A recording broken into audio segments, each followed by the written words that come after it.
kind of going back to what you said there, you created a different system to get rid of the tape and to get rid of the wooden stick. And it sounds like you had immediate interest, right? You had people coming up and taking the pamphlets or the cards, whatever they were printed on.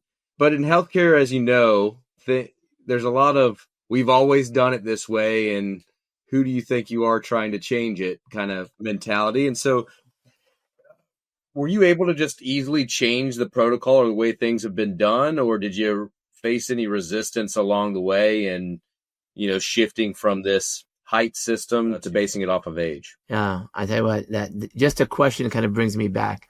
It's funny how, now when people look at it, they're like, oh my God, that must have been so easy to do. No, early on, my own colleagues, when I would go to a conference and they see me coming down the hall, they're like, they wouldn't even make eye contact with me.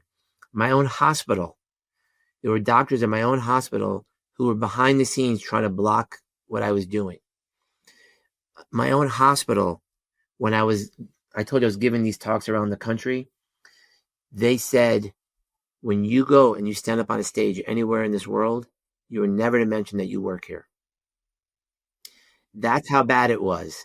Now, a few people along the way who I'll always be, very grateful for, they believed in me. And I had to fight like hell. And remember, early on, I wasn't selling anything. All I was trying to do is get this system that I had figured out. Now that we got these books, all I wanted to do is for the hospital to put the books into the code room so I can use them. I wasn't going to charge them $1. And finally, someone, went to bat for me. We got it in there. And then next thing you know, people started hearing that we're actually selling something. But I could tell you it took a good 8 years. And here we are 15 years later. And there are still a lot of people around this country who, when they hear what we're doing, they just dismiss it. They've never looked into it. They've never called. They've never got a webinar, nothing.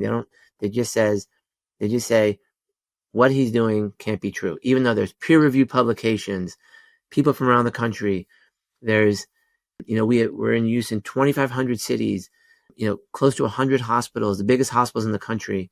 And still, you will have people out there in academia who will say, I don't believe what he's doing.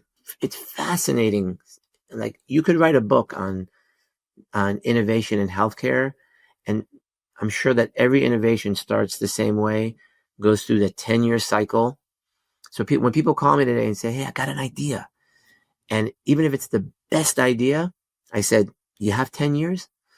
Because that's how long it's going to take you to prove yourself out that this thing works, get the research done, just do what it takes. And if 100 people at first tell you you're wrong, you're probably onto something. That's kind of like the best innovation in medicine. Usually, even the smartest people will disagree with what you're doing. And we see the same thing now with whole blood. We had really smart people telling us that we're wrong. And when it's quite obvious that if a person is bleeding out, you give them blood, they'll probably do better. And that's just healthcare. But it's been a long journey. I was going to say there's got to be, it can't be that hard to prove, right? It shouldn't take 8 to 10 years for you to prove that, hey, look at the data before we started using Handtevy in this hospital or this facility, and then look at it after, right? I mean, how many years of data do they need to look at to see that you're saving more lives and saving time and saving stress on the clinicians, everything, right? Well, listen, there's 2 landmark papers, one in 2019 in one of the biggest journals, Resuscitation. And the guy who did it was Paul Banerjee. Like, I've promised I will never publish on my own product, because you read it, it's fixed, right? So other people publish on it. He had 2 years, 38 children went to cardiac arrest, 0 survivors. Okay. The following 2 years, he had 23% survival. So he went from 0% to 23% neuro intact, meaning normal. The kids were playing soccer again, right?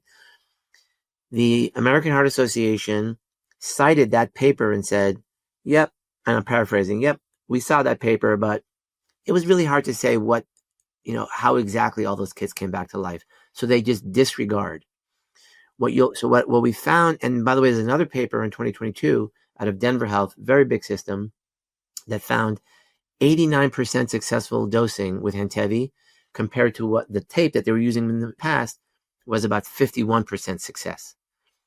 So you have two dramatic papers that anyone would look at it and say, like, when they got published, I said, this is it. But what happens is those really smart people, they look at it and they'll say, well, we want more. We want a larger study. We want a randomized controlled trial. We want thousands of patients, not hundreds of patients. And it's the same story over and over again. And I've gotten to a point where I've said, I'm not going to fight those people because I have such a big community of hundreds of thousands of people who trust us, who listen to what we say. We're very close with all of the people who use our product. We have a big team now, and we stay connected with our customer and our client base. But I just recognize now that there's some people on the very end of the bell curve who are never going to believe what I say. And that's just the way that it is. It's not an individual person. What I've recognized and come to realize, that's just how the world works. And you got to just fight like hell and prove them wrong in a nice way. Never angry, never mean, never get upset with people if they don't adopt our product. I smile and say, okay, we're here if you need us.